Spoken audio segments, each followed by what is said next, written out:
I wanted to just get a little bit of the history of asset forfeiture, and our resident law school graduate here, Shane Farnan, and occasional fill-in host along with Danielle, is just happens to be here. You are. For once. Yeah. Well, thank you. Sure. Yes. And so where did this start? This goes back to Admiralty law? Yeah, do I have that right? Way back. And it started mostly with seizing ships in order to collect tariffs that were unpaid. So what would happen is if a certain company hadn't paid their tariffs to the United States government, where they got a lot of their money way back at the beginning of the nation, they would just all of our money, just about 100% or so, they would seize the assets of the ships. So, and then this really wasn't done that much after for the next 100 or so years, and it was really the war on drugs that brought asset forfeitures into within the borders of the nation, because the war on drugs, this was one of the weapons that was brought out by Reagan and used, touted by George W. Bush very much when it exploded. And then it even went into, and I remember this in New York because I lived in New York City at the time, Rudy Giuliani extended then to cars for drunk drivers. So it just expanded and expanded and expanded, but it was mostly unused until 1980, and then the war on drugs is mostly to blame for this. Wow. So we can, once again, we can track these things back to Reagan. Yeah. Yeah. And I didn't pay you to say that. Right? No. That's amazing. And the thing is, what makes people so upset, this is the type of thing where you just feel it inside. You say, this cannot be constitutional. This certainly isn't fair. So how in the world could it be constitutional?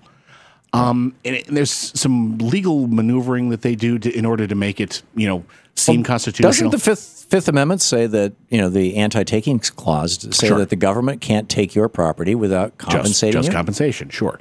But if you're a criminal, you lose a lot of your rights. But Jennifer, is not a criminal. Well, there's step one. There's criminal forfeiture. So if you've been convicted of a crime, yes, they can take your things. But when it comes to civil forfeitures, it's not against a person. For example, if the police came and took my things and claimed a civil forfeiture, the action or the case wouldn't be against me, Shane Farnan. It would be against my stuff.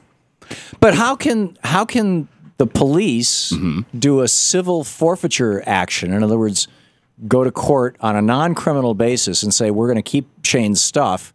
How can they do that without having a crime as the basis for the action? Or can they simply walk up to anybody and say, I'm taking your stuff? Well, they have to have probable cause, first of all, to take your things. For a crime.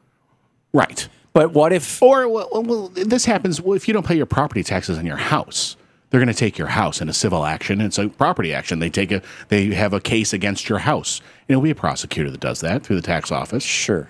So this is not unheard of, but it's unheard of when it comes to taking people's personal valuables, and then they've been found not guilty or not even charged or cases thrown out, and they still kind of use this weapon.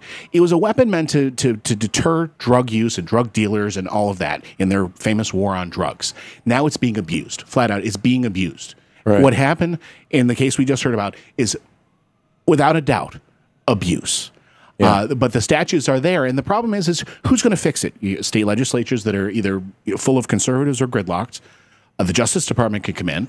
The Justice Department does this more than most localities do, so it would be kind of hypocritical. The DEA does a lot of asset forfeitures, so they're not inclined to do so. The courts have gone along with it so far. So all three branches of government seem to be on board with this, what feels like an unconstitutional action. And that's what we're faced with when we have all three branches of government doing something that seems unconstitutional. What do you do in that situation? It's a damn good question. I guess we the people rise up. I mean, this is where Jennifer and her attorney Michael Cameron ended up was talking about a ballot initiative, to make this illegal. There's a lot of states that don't have ballot initiatives, right? But half the states don't have ballot. More than half the states don't have ballot. That what Camone is doing, it does empowering people, and the problem is when Camone talks about it's usually the least among us that this happens to. They have the least power as well, right? Because they can't hire a lawyer and fight and get their stuff back. I mean, But just like income inequality has its spread from beyond just minority communities into white communities, and more of the middle class is enveloped, and more people are affected. As more and more people are affected by this, I believe, then awareness goes up. People get upset about it. Something gets done.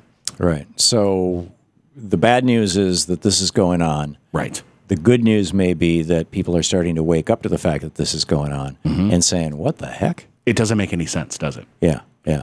And this is a variation also. One of the big complaints in Ferguson, and we had Kimon on talking about this a month ago, I think. Right. One of the big complaints in Ferguson was that the local police department had extracted several $1 million out of the 38,000 residents of this, mostly African American residents of this town.